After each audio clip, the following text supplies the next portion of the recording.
good evening, good morning, good afternoon, and welcome around the world, broadcasting live on A1R Radio and Moonstruck TV. Firstly, let me apologise for my voice. I'm full of cold, which I caught on the plane or in Las Vegas, where I've just returned from. Terrible, absolutely terrible. So I did say 3 weeks ago, I believe, that I would be doing the show live from somewhere in sunny California, Nevada, or one of those exotic states while I was on my trip. Unfortunately, my host decided we would go and perch ourselves on top of a mountain in Death Valley where there was no signal. And then a second time on the last Tuesday, I was on the lake. Again, no signal, but I need to tell you about the lake. So really tonight's show is about that trip. There were several issues involved in that trip personally, and it really kind of tested my resolve as the urban monk. And discussing the urban monk, there are some massive changes coming in the not too distant future based on yet another kind of epiphany. Seems I have the epiphanies over in America. I've got time to dwell and to think and just really be. So I arrived quite warm, made my way from LA north to the Pismo Beach area, small town called Nipomo. I don't know if anybody knows it, and met with my hosts, good friends of mine that I've been visiting for many years now, something like 6 or 7 years, and previously twice a year before COVID. So it's been the first visit really since my road trip, which led to the creation of the Urban Monk and my nowism, or my nowist beliefs, and my way of living in the present. So for it to be challenging was quite an eye-opener. And as my body is now vibrating at a different level due to the presence and due to my beliefs and what I counsel and teach, I was able to spot more toxic people, or more easily toxic people that didn't resonate with my frequency. And I was witness to quite a few person arguments or disagreements, shall we say, where it was quite clear that two egos were battling for supremacy. Now, very often, and I've said this many times on the show, never cast pearl before swine. So when you try and tell somebody that's not ready to listen or to actually hear, it's kind of a waste of time.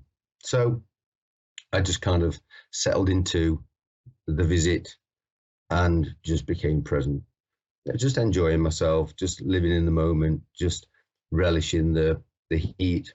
And I've just spoken to Dave about returning from 95-degree temperatures in Las Vegas to something like 45 degrees in England, and it's wet and rainy. We had a massive hailstorm today. It's quite a culture shock. I was only away for 3 weeks, but to come back to such cold weather, it was absolutely shocking.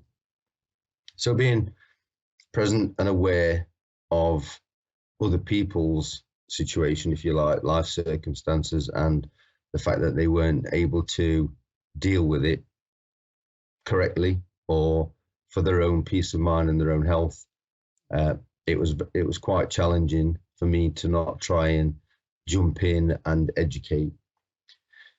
So I did quite a few road trips.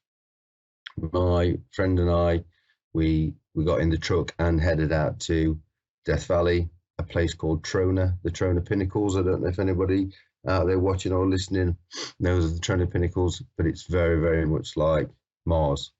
It's in the middle of the desert. It's miles from anywhere. And these massive pillars of stone, rock, whatever they might be, come out of the ground. So it's quite spiritual for me. It takes me away from the earthly kind of plane, if you like, and helps me to get into mindfulness and relaxation. Keeping one eye open for coyotes, etc. But, you know, it's one of those, for me, a very spiritual place. It's a place where I can just link in with the universe. Lying back on the cot, looking up at the sky, seeing no yellow fluorescent overhang from a nearby city. It was just stars, just pure and simple. You could see for miles, you could see into eternity, you could see and feel the universe. Further on from that, traveled a little bit more, ended up going to Yellowstone, big fan of the TV show. So I went over there, saw wild buffaloes and live buffaloes, had quite a deep, meaningful conversation with my friend. Again, met people that were there, touristy people and local people, all very pleasant, but then occasionally would allow their egoic mind or egoic brain to take over and become very aggressive, if you like, and very anti, and almost having to prove that they were right, no matter what the situation, with others, driving, cutting people up at intersections, flipping the bird, cutting in traffic and then slamming the brakes on. Just that kind of egoic brain and egoic control that I talk about on a regular basis. We did Yosemite, then kind of just spent a night in Reno, went to see a country music star that I quite enjoy, Chris Janson. That was a great show. And then moved back to Nipomo, where I needed to get everything ready to visit Las Vegas for yet another tattoo. So my tattoo is of a crow, which, if you can see it, I don't know if you can, it's very difficult. I'm on a time lag. It's a crow, which is symbolic of new beginnings, transition. Crows are normally associated with death or the dark side of life, but really spiritually, they represent a new beginning or a transition. And I felt that I hadn't planned on having a crow. I made the appointment for the tattoo, but because obviously my friend, the tattooist, is quite busy and I needed to make sure that I could get in, I didn't know what I was going to have until I was actually there. So it was one of those things again, you plan something, but you don't catastrophize. You think about what you can achieve now in order to fulfill that aim further on down the line. So I had a feeling, a sense or a message from spirit that the crow was the way to go.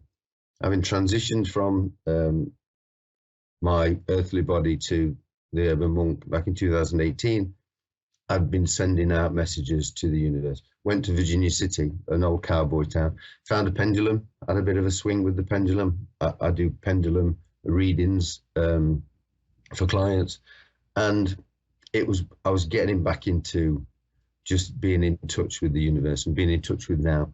So I decided to have a crow to represent transition and a new beginning.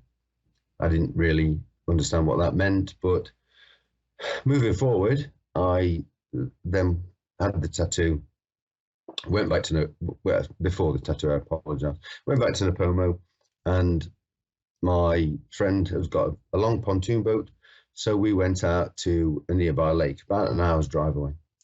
Beautiful lake. We've been there before. At the beginning of the trip, nothing happening. Did a bit of fishing. I've never fished before. It's a bit of a lie. I fished once when I was something like 9-year-old, and I caught the smallest fish you could imagine, but I caught it by the tail. I hooked the tail as it swam past, so it's not really classed as fishing. So went fishing off the pontoon, caught a couple of catfish. One was really quite a sizable one. Again, something that was interesting for me that I'd not done, but by being in the now, it was something that I really, really resonated with. But that was all that was there. On this second trip, it was quite amazing. There was herons, I videoed wild boar bathing in the mud and little piglets running around. There was all kinds of animals. There was fish jumping. But the big thing that happened was by being aware and open, I was lying up, sitting, drinking a beer on the boat, when I looked overhead and saw a bald eagle circling above the boat itself. Never seen a bald eagle. 62 years of age, 62 tomorrow actually, so I'll accept your good wishes. Thank you for that. And I'd never seen one. Always wanted to see one. One of the only animals in existence that I've really ever wanted to see. I don't know why, but it was one of those things that's been with me since childhood. I paint. I've been painting bald eagles for a long, long time. I'm obsessed with them. This thing was flying so high I couldn't take a photograph. But my friend saw it land in the trees, We moved the boat over to the tree. I got my camera out and I managed to zoom in and get 3 amazing photographs of this bald eagle. Never seen it before in my life. Absolutely made the trip complete. So then when I'm back on dry land and I've got Wi-Fi, I Google the spiritual meaning of bald eagles. And to see a bald eagle in the wild, spiritually, symbolizes that all your hopes and wishes are being sent to the universe and to a higher power. Well, as you can imagine, that just blew me away. That led to this transformation that I'm telling you about that's going to be taking place in the next few weeks. More of that to follow, obviously. But I just wanted to explain, the trip, looking forward to it, planning it, not worrying about it, getting there. Things were happening that energy-wise weren't resonating with myself, but I had to pull myself away from that, not engage with it, not identify with it, and be in the now. Then I see the bald eagle. I get the crow tattooed. Everything was coming to where it was supposed to be. I was right where I was supposed to be, and the universe was working for me exactly as it should be, and it can for you. So I've just had the message from Dave, something about wake me up before you go. I can't sing it because I've got such a really bad throat, but it's been a pleasure talking to you guys, and I look forward to seeing you next week, and have a safe week and take it easy.